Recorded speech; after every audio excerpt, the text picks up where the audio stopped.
first thing I'm going to do is take volunteers for Lux's drone hazard testing. And now, okay, and then now we'll take maybe any questions from the audience.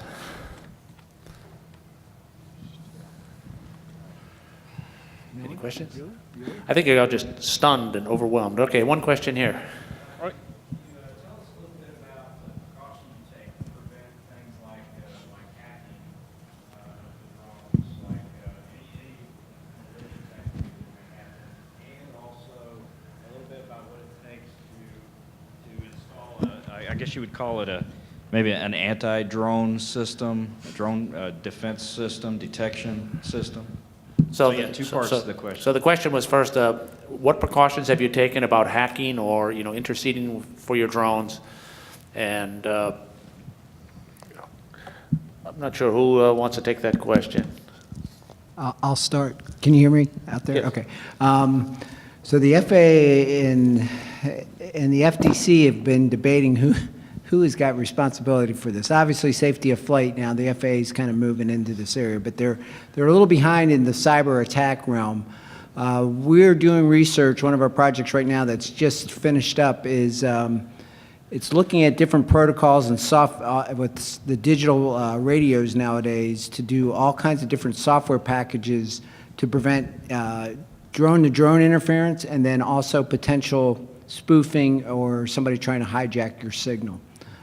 So that's being done through industry standards boards, Working Group 2 and 228, and it's their standard operating procedures that they're developing as an industry-based standard. You go to assureuas.org. We post our reports out. That one hasn't posted yet. It's a technical review. I'm the technical reviewer, and it's been too far gone for me on my EE that I need some help to review that one.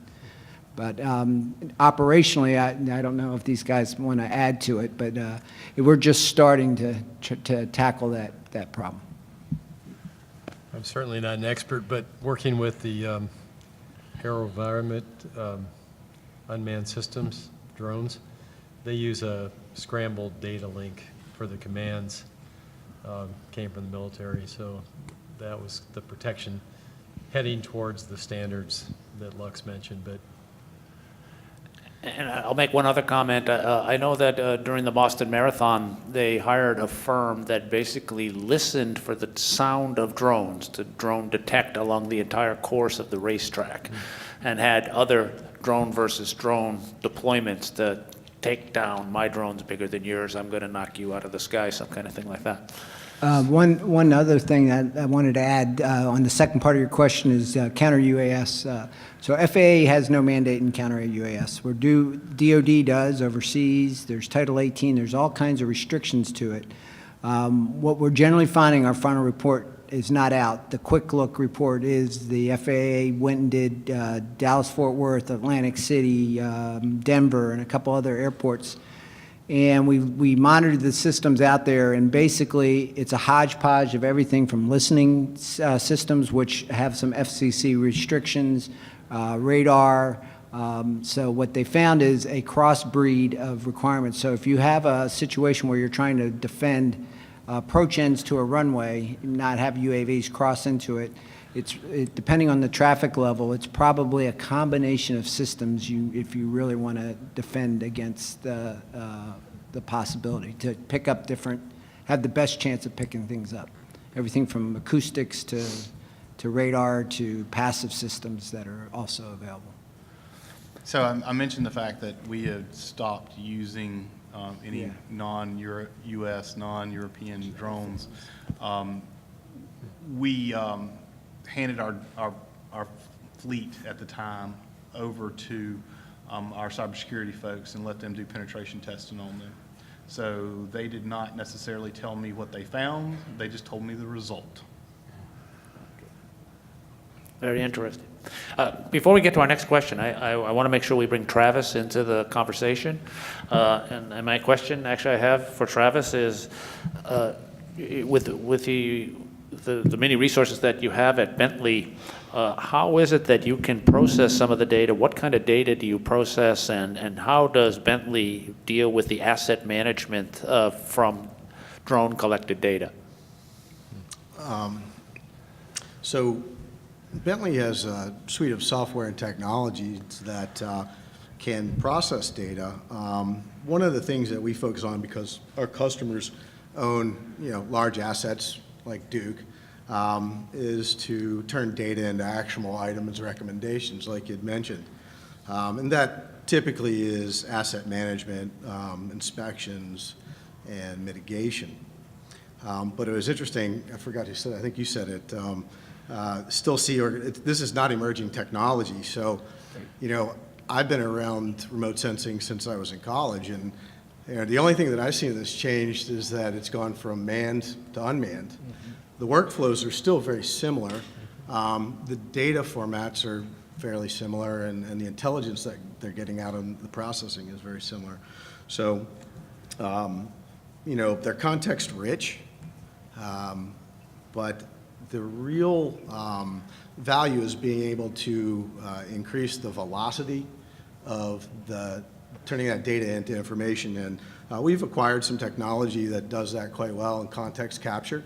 And we can take imagery from drones, from satellites, when we can couple it, and we can create reality meshes with it very quickly. We upload it to the cloud. Sometimes you can do it on site within minutes, but no longer than a few hours, depending on the size of the project. So, and then there's the structure of the information for reuse and integrity. So we have tools that help with that as well. Yeah, but I think the frequency and the velocity and what we provide in that area, being able to bring data together and quickly turn it into information to augment, a lot of what we augment is the inspection process, where they may not have to go put themselves in harm's way in urbanized rail areas, mass transits, climbing towers, and be able to analyze that initially, maybe even do some spectral analysis of it, to do some machine learning on it, say these are the spots where you should go check out, and then assign an inspector to go do it and put on a hard hat and whatnot. So.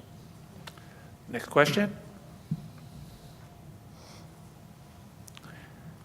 Any other questions? Last call for questions, and last call for volunteers for drone hazard testing.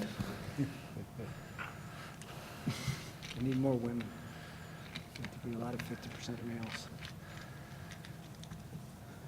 That's it?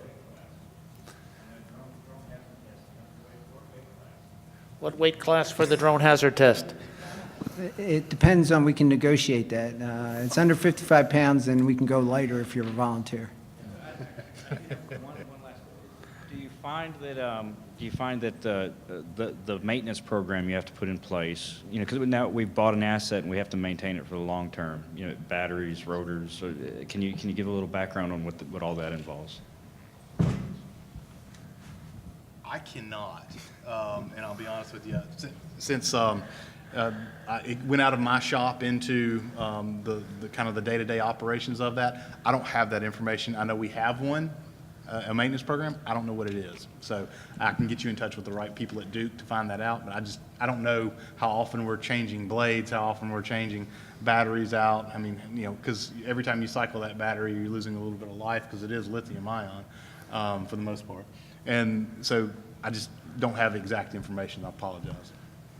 And then in the regulatory front, what we have some recommendations there on training maintainers based on complexity of system, not on mission type. So even though it's a risky mission over top of people, if it's a simple system, then it's one level of training, and they've kind of broken it out, if I remember correctly, to 3 different levels of training. And then in the scaling of maintenance requirements, again, it kind of resides with complexity, very similar to kind of an A&E, what we do with small aircraft kind of thing is what the recommendations are. The FAA hasn't acted on our report yet. All right, I'd like to have a big round of applause for our speakers and panelists.